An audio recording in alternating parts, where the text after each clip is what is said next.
Okay, so this is my project. I have been working on it for at least 3 months now, and it's a CPU, a central processing unit. Um, so you can see here we have the PC reg, the ID, my defines, IDX, execution, xmem, mem, mem write back, room, the top design, ID,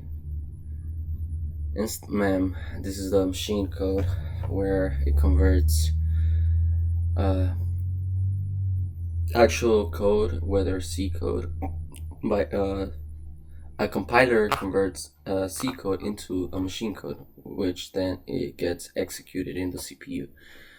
The test bench, our second machine code, third machine code, RAM, and our fourth machine code. So I'll be testing it with the fourth machine code, which is this one. Okay. So I am going to run the program now.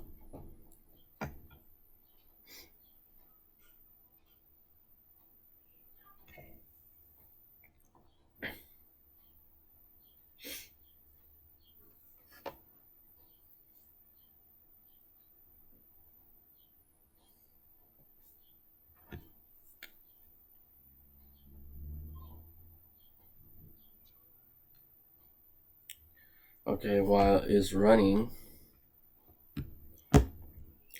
we will be able to see the RTL view.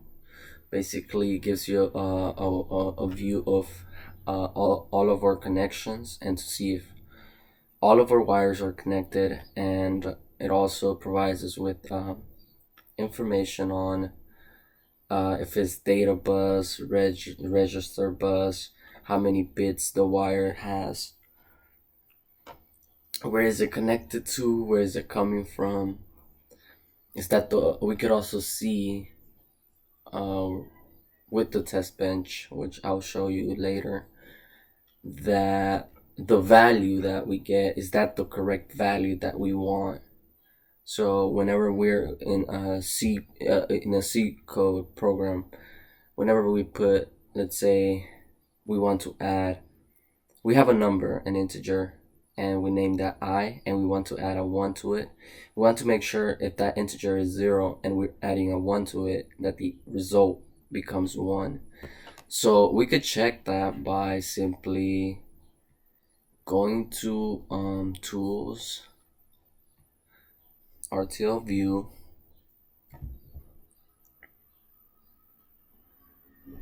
and here we could see our top design.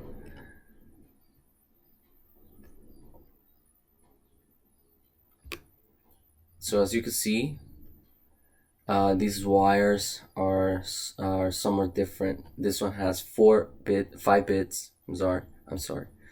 This one has 32 bits, and this one is only 1 bit. So you need to be careful because some of the information requires more than 1 bit. It depends on what you're designing. So in this case, our CPU for X next inst in delay slot, we only need a 1 bit. For our X register, we needed 32 bits because this is a Mips 32. So that's the top design, and as you can see, all the wires are connected to or the different components. All right, so that's a little bit about the top design. I also will be showing you the RTL simulation. So here, this is the most important part because in the simulation, you could see what is going on. when you input the machine code, and if you get the right result, if it's the result that we want. So in this case, here you go. We open it.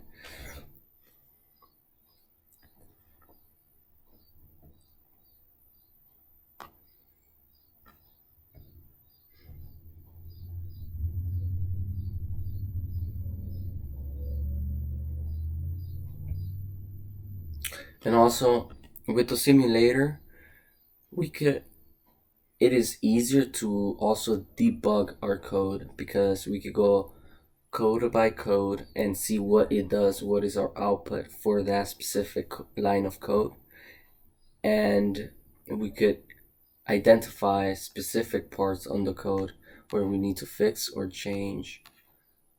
So if we hit simulate, you can see the our output whenever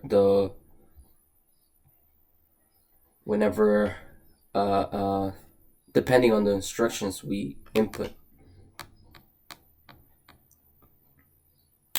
Okay, so in this case we see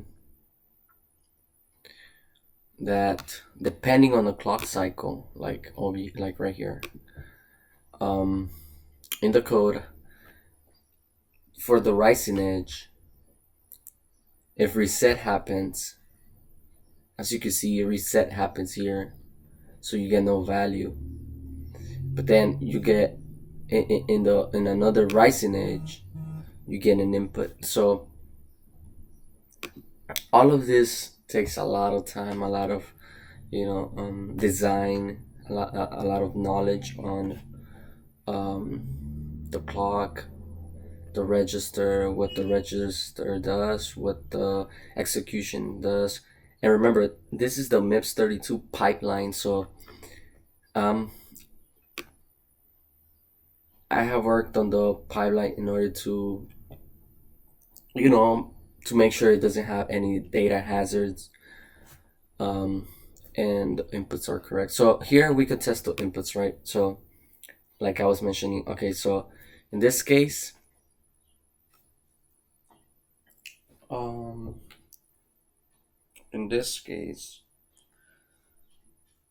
the instructions given to us were the following.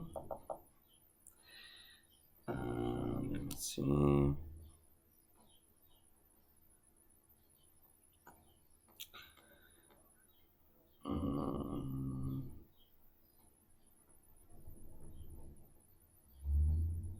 So the instructions are add I.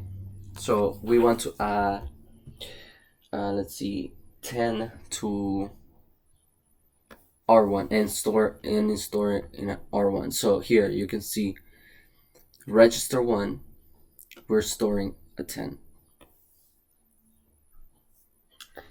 Then we add it with the 0. So 0 doesn't do anything, so the 10 will not change, but we will be storing the 0 in R4. So as you can see, at the rising edge, we have store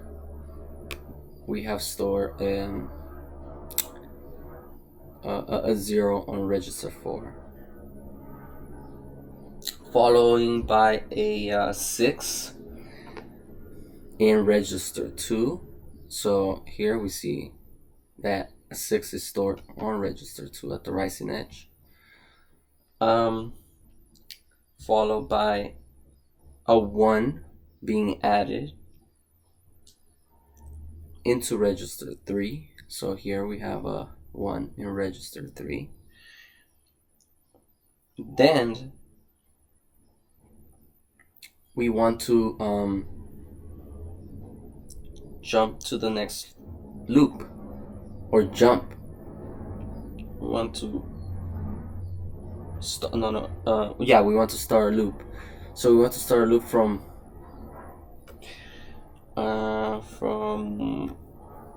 our previous one, which was R3. So from R3 goes and saves it into R4, and it repeats. And then you add R3 and R4 and save it in R3. So as you can see, if you add R3, which was 1, and R4, which was also 1, you get 2.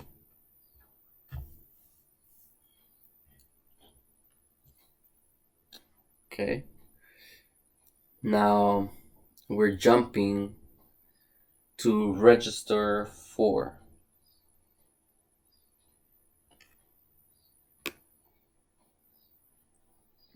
As you can see here.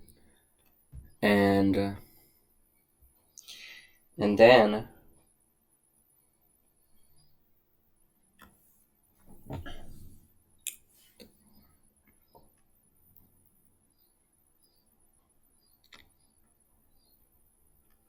okay, so then we'll be subtracting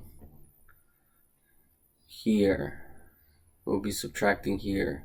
So we want to get, okay, so we want to subtract register 3 and register 2, and we get 4.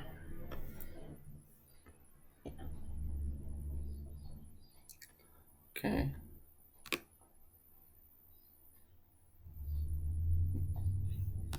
And then we keep looping. We keep looping, do the same loop over and over and over. Keep going, we keep going, and we do the same loop. Just notice that R1 and R2, R1 and R4, if you added them, it equals to 2. And then you put that back into R3. So this is the same loop. This is just the same loop, just being updating. It's just being updating. It's the same loop, as we can see.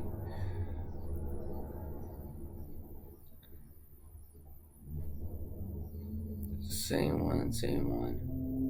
You just see that increasing over and over and over and over again until it gets to 150. So at 150, we see that our register 1 becomes 0. So that's when our loop finally ends. And so here we could see that the values for at the end, the values for register 1 is 1, the value for register 2 is 6, the value for register 3 is 6, and the value for register 4 is 150.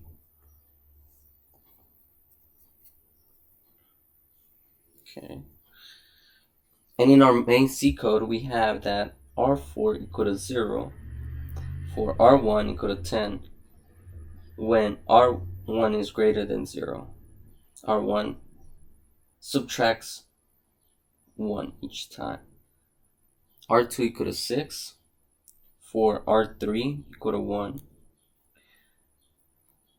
R3 does not equal to 2. R3 gets incremented. So R4 adds R3.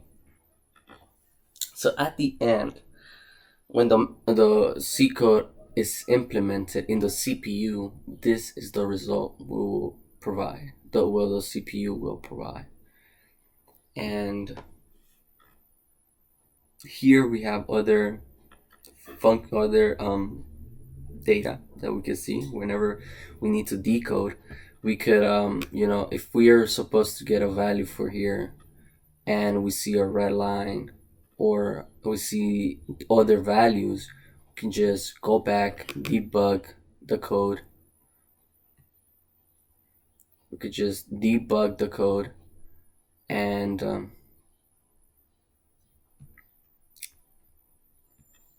go from there. Make the changes necessary that we need to. And we could also do other instructions. Well, in this case, we did not do the shift instruction, but the CPU could also shift values left and right. And so far, this is my project, and I hope you liked it. And it's all. Thank you.